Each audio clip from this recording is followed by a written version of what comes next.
Alright, so I want to talk a little bit about my favorite subject. Gold and silver. And I was thinking about something this morning, woke up a little early, and I couldn't really go back to bed, so I just got up, turned the light on, checked some of the news, my news websites, you know, that I check. Not Fox News or CNN. When I say news, I'm not talking about that crap. I'm talking about real news. Nothing really there for the most part. I mean, Europe's still in trouble. All these countries, whether it's Spain, the whole Eurozone, lower than expected trade, or worse than expected trade deficits, lower than expected, you know, revenues and GDP, all this stuff. Looking at some of the numbers this morning. But anyways, I thought to myself, you know, there's been allegations that this commodities market, specifically though gold and silver, especially freaking silver, have been manipulated. And the entire time, anyone who ever brought a case to the CFTC has never ever ruled in favor of a person bringing a case that there was manipulation. And to back that up, one of the retiring judges at the CFTC a couple years ago, in his retirement resignation letter, stated that after so-and-so, this other lady, I guess I don't know what her position was within the CFTC, she had basically made a claim that she'll never find anybody who brings a claim against the boys, the club, worth anything. They'll just throw it out, nothing found, no manipulation. And another judge, after she left, in respect to her, said the same thing, that I, as Judge so-and-so, well, you know, in favor of Mrs. whoever left, will also not find anybody ever guilty if anyone brings a case in. We're going to find that it's nothing found, and that's it. He said that in his resignation letter. And even referred one of the cases he was working on, and I don't know if it was the JP Morgan case or not, I don't think it was, to another outside judge. I recommend using an outside to the CFTC judge, due to the fact that this person is biased and he's the only judge left and I'm leaving. Wouldn't be fair to the people. So he blew the whistle on his way out. Then a couple years ago, we have Andrew Maguire blow the whistle on JP Morgan specifically, calling the CFTC and telling them, I'm going to tell you the exact day and time. It'll be this Friday, and that day was a Wednesday, so 2 days from now, such and such time period, exactly, they're going to knock the market down in silver specifically, based on the non-farm payroll stats. Okay, it happened. Calls back about a month later, hey, they're going to do it again today at 12 o'clock noon or 1 o'clock Eastern, whatever time it was. I would like to be on the phone with you this time when they do it live, and this time it'll be on the unemployment data that comes out at noon or whatever the time was. Same thing, silver will get slammed again. It's the traders from JP Morgan doing it. Sure enough, happens exactly as he says while they're on the phone. Long story short, he says, I've been recording our entire conversations every time I've called you, including today. I've now given you 2 precise, pristine examples of manipulation. There's no way it could be by chance that I could call you twice in a row, give you the date and the specific time within dead on money, have it happen, and you tell me there's not manipulation. So I'm giving the ball, putting the ball in your court as a CFTC to do something about this now, or I will release this to the public and to the news agencies, media, and see what they have to say about this. Oh, please don't do that. You don't have to do that. We will, I guarantee you we'll look into this. Thank you for sharing that with us, blah, blah, blah. And to date, we're still investigating. 2 years later, still investigating. Haven't come up to a conclusion yet. Having said that, you can see that this evil manipulation has been in existence for precisely what the people at GATA and other agencies have said. Hey, there's manipulation in the market. No, there's not. No, there's not. Yes, there is. And it's been going on for at least 20-something years. No. So over the last 10 years, same claim, still nope. And then we have the whistleblower thing happen. We have the judge resigning from the CFTC, also stating that they guaranteed they will never find in favor of a party bringing a case against the bankers, saying there's manipulation. And they held true. Because if you look, as the guy said in the note, in his resignation letter, you will find that Mr. So-and-so, whatever the other judge's name was, has guaranteed his word, because there has not been a single case that we've ever handled in which the person bringing the case was found to be correct and there was manipulation. So you can see this evil is being exposed. You have to shine light on evil, and it will get exposed and it will finally go away. Usually it self-destructs, but it has to have light shine on it first. You have to be it has to be exposed first. So what I'm saying is there's a little bit of progress, but progress is progress. It is working. So I want you to just keep that in mind, because that's going to let you know that this manipulation positively, absolutely cannot continue forever. And as you can see, more and more things come out, a little more frequently, more news, more corruption exposed, etc. MF Global busted. Red-handed, you transferred those funds and you guaranteed it. You gave the order. John Corzine stepped into my office. You're fired. And you should be in jail now that those emails came out. It's just more and more stuff. So you have to understand that these things will not last. There will be a time. Will it be this year? I don't know.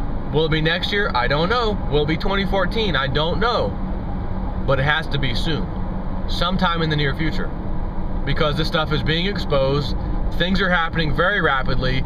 Things getting exposed that people probably in these high positions didn't think would get exposed are getting exposed. And that's all it takes to make a change happen. So having said that, with the manipulation that we've seen, and I'm just going to focus on the last 10 years. With the manipulation we've seen over the last 10 years, knowing now for a 100% fact, based off of the history I just gave you that proves it's a fact, let's analyze what gold and silver did anyways, even though they were manipulated to the downside, on purpose, by a cabal who knowingly did this. Well, the low part of gold, somewhere between 7 and 10 years ago, well, 8 and 10 years ago, was $250 an ounce. The high of gold was 1920 or 19, whatever it was, right? 19 something, 1920, I think. $1,920. Let's just round that off to $2,000. $250 an ounce was the low in the last 8 to 10 years. The high was 1920, and currently we're around 1640 or somewhere around there. 1900, we'll call it $2,000. That's an 800% increase in the price of gold in the last several years, with the manipulation being put on it. Did the Dow Jones or the S&P or the bank stocks or any real stock go up 800% in the last 8 to 10 years? Now sure, there are, for example, Ford Motor Company, after the crisis, went down to like $1 or $2 or something. It was down to $1 for their stock. They did a little restructuring, did some things, boom. I haven't checked in a while, but last time I did check, it was around $20 for that share of Ford, per share for Ford. That is a 2,000% increase in the price of something. That, if you would have played that move, and I didn't, and I don't know anyone who did, if you would have played that move, would have been phenomenal for you. But that's one of these fluke things. That's not the market. You know, you'd retire, you got a retirement account, you're investing, you know, you're not banking and watching Ford and trying to figure this whole damn thing out. That's what you would call a lucky bet. And it happens. So there's an exception to the rule, so to speak, and I just gave it to you, and it was in fact a paper stock, believe it or not. But generally speaking, the other 99% of everything else out there, including gold and silver and all the other stocks, the main stock market, right, the Dow, the S&P, they don't do that. Not in their lives. Not in hell did they do that. So, well, what about my favorite metal, silver? My favorite metal, silver, huh? Well, it was $4 an ounce. During the same time period, gold was $2.50 an ounce. And if it saw $40 an ounce, which it did multiple times, very recently, that would be a 1,000% increase in your profit. or what, however you want to look at that, 1,000% increase. $4 times 10 is $40. That's 1,000%. But wait a minute, it didn't stop at 40. It actually went to 50. That's $10 more, and that's approximately, actually right on, 1,250%. So silver went to 1,250% above where it started. Gold only did 800%, and yet gold is still 1,600, touching 1,700 all the time lately. Silver, on the other hand, is back down to 32. However, 8 times 4, 32. Silver is 800% above where it was. Gold was $1,920. We'll round that off to $2,000.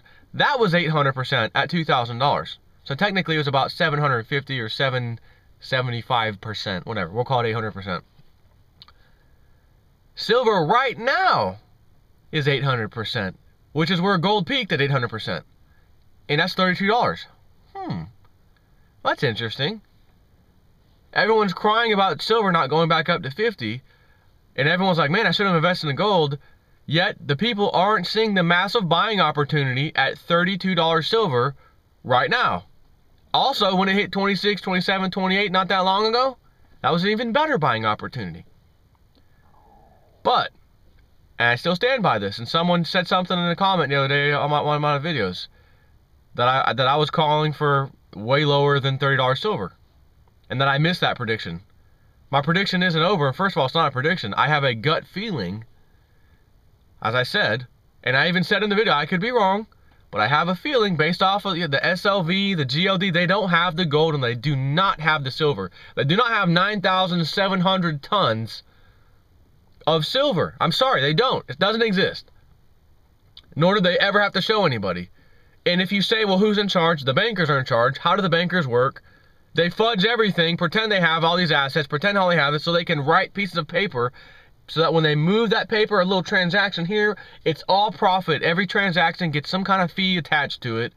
And if you can actually sell a stock or a share in the SLV and claim you had to go buy 1 ounce of silver for that share when you didn't have to buy anything, you just claimed you already had it, and you reserve the right the whole entire time to never give anyone silver, and it's always going to be a paper settlement, it's obvious they don't have it and they're going to paper settle. But when more and more things get uncovered, more and more things start to happen, okay, we need to get rid of the SLV. People are getting a little too close to figuring this out. We need to destroy the silver and gold market. It'll crash the price down, and maybe it'll only go down to the low 20s. Maybe it'll only be 20. I don't know. It's just my gut feeling. And it still is in my gut that we're going to see the smashing still. And then you should be loading the boat, and then everyone who had an SLV or paper contract is going to get slaughtered. And then they're going to say, well, it's $20 an ounce, or wherever it goes down to, 15, 10, who knows. We reserve the right, custodian and all, to sell all the gold and silver we have on the open market, and we have just done that. We just completed that transaction. We now have the cash in hand at $20 an ounce to give all of our shareholders.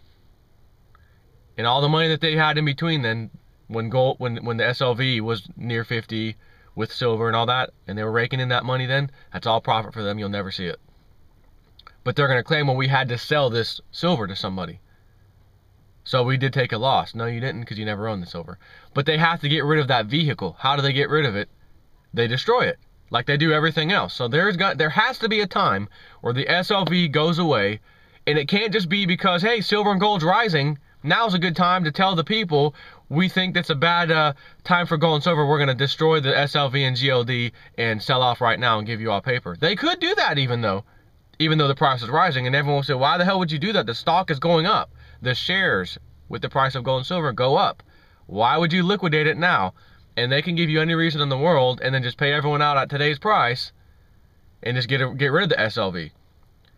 But I don't think they're willing to do that, because they can make a massive amount of money if they destroy the price of silver and gold, then get rid of the GLD and the SLV, pay today's paper price, whatever the market says, per share. Here you guys go. You're all paid in full. At least you didn't go to zero, so have a nice day. And they walk away with billions of dollars because they never had to own or hold the physical gold and silver anyways. And now those vehicles are gone. What happens? then the price is going to go way up. All those paper holders are going to be pissed off unless they took that paper, which they took it back at a loss, I guarantee it, and then went and bought physical silver with it, or gold. So I still stand by that gut feeling I have that that's going to take place sooner or later, before we see the massive rise. Having said that, if the right things, right, if the planets align just the right way and something gets exposed that shouldn't have gotten exposed, all bets are off. The markets can go crazy, and they may have to hang on to the SLV and ride it up. I don't know. It's just a thought, but I wanted to share with you with this video the fact that even though there's massive manipulation, they're caught red-handed, there's an investigation. Bart Chilton from the CFTC has basically admitted it. We know it's there, but I can't tell you who, and this and that. We're looking at some stuff here. Even with that, even today, after the smashing from 50 down to today's price, $32, we are still 800% higher than the $4 price several years ago, which is also higher as far as percentage-wise than gold is today. We are at 800%. Gold is not at 800% right now, higher than when it was 250. So I know people get upset because they want it to rise, what's taking so long, but I'm telling you, you have got to be patient. You have got to have the patience like you've never had before in your life. And if you do, and you have those patience, or that patience, you will be rewarded eventually. The problem is, and I cannot tell you, is it going to be 2012? Is it going to be 2013? With the position limits and all that stuff, in my eyes, it can't be 2012. It has to be 2013. Unless, again, the right set of circumstances take place in 2012, and these guys lose control of the market somehow, or something happens where they don't have the control that they had. Big problem occurs. Uh-oh, what do we do? And then the reins are let loose. And there's a number of examples. Who knows how that could go? But these guys have massive control. I don't foresee that as happening this year. I just don't. The earliest I could see some major moves in silver, like above 50 kind of thing, in my opinion, is going to be next year. Because that's when the position limit thing will kick in and all that stuff. But at the same time, even with position limits in place, the CME group can at any time do what they did last year, what they did 5 times in a freaking row in a span of like 8 days. Up, Friday close, markets are closed, commodity markets closed, yes. We are issuing notice of compliance, or whatever the hell they call it, to everybody, market participants. End of day Monday, which is the next trading day, you have got to be in compliance. We are raising margins on just silver. Not gold, not oil in 2008 when it went from $70 to $150. No, we never raised it then. We didn't see any issue there. We didn't raise the margins then. But for silver, when it was 40, it was fine. 45, it was fine. 50, big increase. Back down on the 40s, starts to climb again, another increase. Back down, starts to climb again, another increase. 5 increases in the span of 8 days. They gave it all they got. So why am I saying that? Because the CME group can still do it even if there's position limits in place, and say we're raising margin requirements. And then there'll be a stampede of people selling to be in compliance by the next working day, because no one's going to come up with thousands and thousands of dollars to put in their account just to make the CME group happy. Why would they do that? They already know everyone else is going to sell. So if I put my money in my account to make it whole and be in compliance, I'm still sitting on the same futures contract I had last week that I paid X amount of dollars for. Now I got to put another several $1,000s in there. I already know how the market's going to work. No other bozo is going to do that. They're going to just sell off their contract Monday morning, first thing. So then I'm going to lose even more money. I have to sell my contract. That's what happens. So the CME group will have to step right in, which they gladly did last year after the spotlight was put on JP Morgan from the whistleblower. Man, we can't have JP Morgan hit in the front row now. We need help. Let the CME group do it this time. And we'll just say it was a market compliance, market conditions. We need to make sure people have the money to play the game. And as the price rises, we need to raise the margin to make sure. You're raising the margin, it's still like practically 10 to 1 anyways. So, what do you raise? It means nothing. It's just a tool for them to manipulate the price. And looking at some of the recent data in the commodities arena, not just gold and silver, but commodities in general, and yes, including gold and silver, the volume on the exchange has been a little on the low side. I think people are starting to figure out, I don't want to play that game with those guys. I want to play somewhere else, or I'm going to sit back and wait for something else.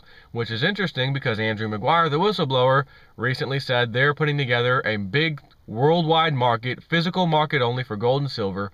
Everyone will have access to it. They will have the gold and silver already purchased and in a secure location before they even accept an order. The CME group, you can raise margins all you want. You can play the manipulation game all you want. When this market comes online, it won't matter anymore. That was the story that he gave. It will not matter anymore. We will suck the volume right out of the COMEX and leave them with nothing. Because people will recognize this as a true exchange, not a manipulated one and not a paper one. We don't play the paper game. So having said that, just think about that. All of that crap, we're still at $32 today. Even if my gut feeling comes true and they smash it down to 20, right? Or 15 or 10 or whatever. It's not going to zero, it can't. And it will be short-lived before it goes back up. So that they can do their little, get rid of the SLV, the GLD, or whatever other piece of paper garbage, which those are the two main ones anyways, that they'd have to get rid of in my opinion. So, just keep that in mind. Interesting that this takes place with all that manipulation. Still a phenomenal buy. Take care.